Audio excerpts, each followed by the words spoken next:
I absolutely love how thinking in a certain way during a movement can absolutely change how you execute the movement. For instance, if you're doing a lat pull down, you know, for me, it's like pretending I don't have arms and bringing my chest forward, up to the bar or whatever. And just thinking about that engages your lats. I think that's crazy. I think when you're bench pressing, on a flat bench with a barbell, if you imagine trying to snap the bar in half, it really tightens up your pinky fingers on the end.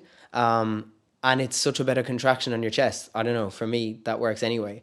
I know other people have similar things. Maybe they think in different ways, whatever. But it's very very cool. And today, I came across something else. I just sort of stumbled across another way of thinking during the squat movement that made, I'm still. It's not like I made huge improvements, but I feel so many minor changes in my body that are just little indicators, or they also could be little red flags of stuff that's working, any kind of isolation movements, or other compound movements that I'm doing, if it's helping me do the movement, well, like the squat movement. So what I started thinking today is when I'm at the bottom of the bar, sorry, I can't speak today, the bottom of the squat there, I started imagining I wanted to rotate my hips posteriorly. So I think I have a little bit of anterior hip rotation, which is when your hips are slightly bent. Like if you were looking at a side angle, they're bent clockwise. And if you have posterior rotation, they're bent anti-clockwise, sort of spun backwards.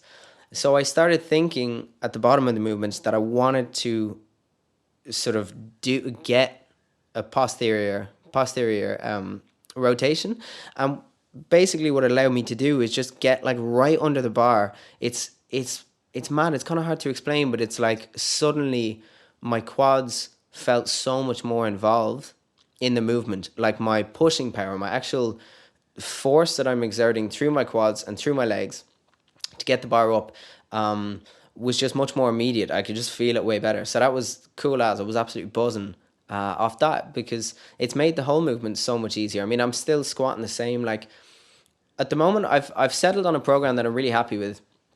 I think some stuff might change, but for now, because I needed to find the balance between finding movements that are directly gonna help improve my squat, but also that aren't gonna like neglect important things like my whole posterior chain. So like hamstrings, for a couple of weeks I was only training squats, glutes, and then I was doing leg extension. And I was doing like the 45-degree hyper back extensions, and I was also doing core work. But I was doing nothing basically for the hamstrings and the posterior chain, apart from glutes. But anyway, that's not going to be good news down the line when you create such an imbalance. Like I could have the strongest quads ever, and it's not going to make a difference because they're not being assisted in the proper way. My central nervous system is just going to retract power from the quads because everything else can't keep up, can't support it. So what I did today was 5x5 on the squats. Doing triples is not enough volume, and I think what I was I said last week that I'd watched a video by Renaissance Periodization, really good channel, and they were chatting about training, not testing. So if you just go for triples or singles or doubles, whatever, it's like you're just taking an exam every week, but you're not actually studying. You're not trying to get better, and that kind of rang home. I was like, that makes a lot of sense. So it was definitely worth going back to 5x5, and let's see how it goes. I think it's probably going to benefit me just from what I've been seeing and whatever, better than the triples. So I do a 5x5, and then I'm going to RDLs later on in the workout, Romania deadlifts. They are savage for your hip flexors, let alone your hamstrings and your whole back. So they're going to be my two main compound movements. It's kind of annoying. I love deadlifting so much, right? But it just doesn't hit your hamstrings like I want to. I don't feel them that much, even though they're so involved with the movement. But in terms of like training them, I don't get that like wobbly leg feeling after doing deadlifts. I just feel completely drained. My core is toast. Everything's fried, but I don't feel like the muscle has just gone to complete muscular failure. I think it's just general energy failure. Um, so RDLs is a good counter, and it's going to work the posterior chain. So that's what we care about. I'm much happier apart from that exact rep, but today my core felt much better. I feel like um I'm keeping my torso sort of straight. Okay, I mean these two reps are a bad example, but the rest of them I just felt more stable. So the rep speed isn't it's not quicker. It doesn't necessarily look that better, but what I directly felt during these movements was much more secure, much more stable, and that got me excited. It's not going to be about whacking more weight on. Like I've already done 90 and 100 for a single, but it's after the thing is I'm just trying stuff out, right? Like this is what everything I say in these kind of videos, they're just my thoughts. They're just like how I'm feeling during the sessions, and effectively they are just kind of for me, like just to document my own progress, and whack up the videos.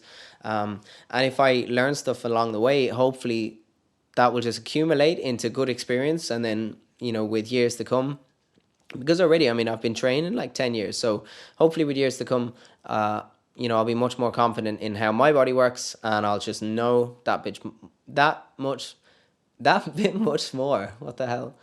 And yeah, and we'll see some good progress. So it's exciting.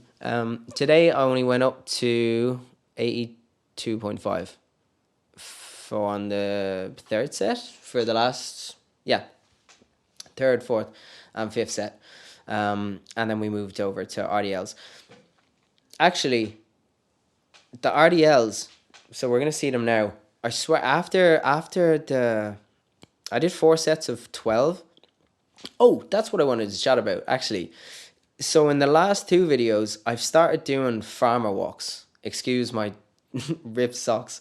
I started doing farmer walks, which, just if you don't know, basically you just hold 2 weights side by side, like dumbbells, kettlebells, whatever, and you walk slowly, just as you would in a straight line, keeping everything super tight, like your core, good posture.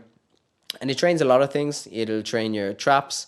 For me, I was using it to train my forearms, because my grip strength and my forearms are just weak as, they're so bad. So I needed an exercise that was gonna more. I mean, the farmer walks are great for your core and stuff, but I just kind of suddenly realized that the RDLs had all of what I was getting from the farmer walks. It's gonna train my upper back. It's gonna train my grip strength 100%. My forearms, and I'm also hitting the posterior chain. I'm hitting my hamstrings exactly like I wanted to, but my God, did my lower back get lit up after 12 by 40s. Like, it's lightweight. It's only 60 kilo, but after I'm fatigued from the squatting, yeah, I was absolutely fried. But it's interesting to see how my lower back reacts from this. So I'm gonna be careful with the weight, because every time I get like a lower back pump, it just feels uncomfortable. It feels kind of stiff. Squatting feels outrageous. So, geez, I'm really hanging around here. Come on, did I not cut the video in a better fashion? There we go. I'm so bad at editing. Like, this is all very new to me. Editing, making videos. But weird side facts. If anybody watches this and you got this long, I was looking into YouTube videos, and basically YouTube say that after, you should do whatever the hell you want, and after 150 videos on average, you'll have 1,000 subscribers. So I think I've made 15 or 16. So let's see. I'm gonna clock it now, and after 150 squat sessions, apparently YouTube says I have 1,000 subscribers. I don't really believe it, but let's see what happens. Okay, form. I'm actually really happy with these, except I think I should keep my legs slightly straighter. So in hindsight, I'm sort of happy with these. I'm happy with my torso and where my head is, and just the rep speed is good. And I can tell, you can feel it in your hamstrings so much. I actually love this movement. The reason I am standing on a 25 kilo plate is to create a bit of a deficit. So when I do a lot of RDLs in the past when like years ago. When I come back and do deadlifts after being away, because the range of motion in the RDLs is less, the deadlifts are harder. The bar is like miles away on the ground. So I use like the negative space. That sounds so silly. The what's the word? What's the word? A deficit. That's what we call it. And that just keeps the range of motion bigger. So when I go back to deadlifts, it will be like nothing happened. Also, it's just a better stretch. It makes it a little bit harder. If you can do deadlifts as well with a deficit, and that's great. Like deadlift from a longer distance, and then you're pushing power at the start of the movement. When you go back to just deadlifting from the floor, is going to feel so much better and engage so much quicker. I'm a massive fan of deficit deadlifts. I'm also a massive fan of what I'm doing now. These motherfucking what do you call them? I'm waving my hand. Hip thrusters, but we're calling them. I think this is called like a glute machine. I don't know. We'll call them hip thrusters. These are class. These are so good, and I reckon they absolutely help my squat. They complement the RDLs really well because your glutes and your hamstrings work really well together. It also, for the lower back, I feel it so much in like my back core. When you squeeze like your love handles, the muscles around the back there, they rarely get trained that much. You know, even if you're doing a ton of sit-ups, like you're not really hitting the posterior side of your core. So these, when you're at the top of the movement, you're sort of in this bridge position, and it hits the back so well. So that's sick. I'm absolutely going to continue doing the the glute extensions. What I can't talk today. The hip thrusters. So I did. What did I do? 3 sets of 12 and worked up to 40 kilo. I don't film every set. I just film like one set. So now we're finishing. I don't know what the hell's up with the camera there. We're finishing with core work. I've cranked the decline sit-up machine up a level, so they're harder, and I'm using a 10 kilo plate, and I am doing 3 sets of 20, and I feel sick after them. It's like so much. I love them, really good. I feel amazing after them, but holy hell, they're terrifying.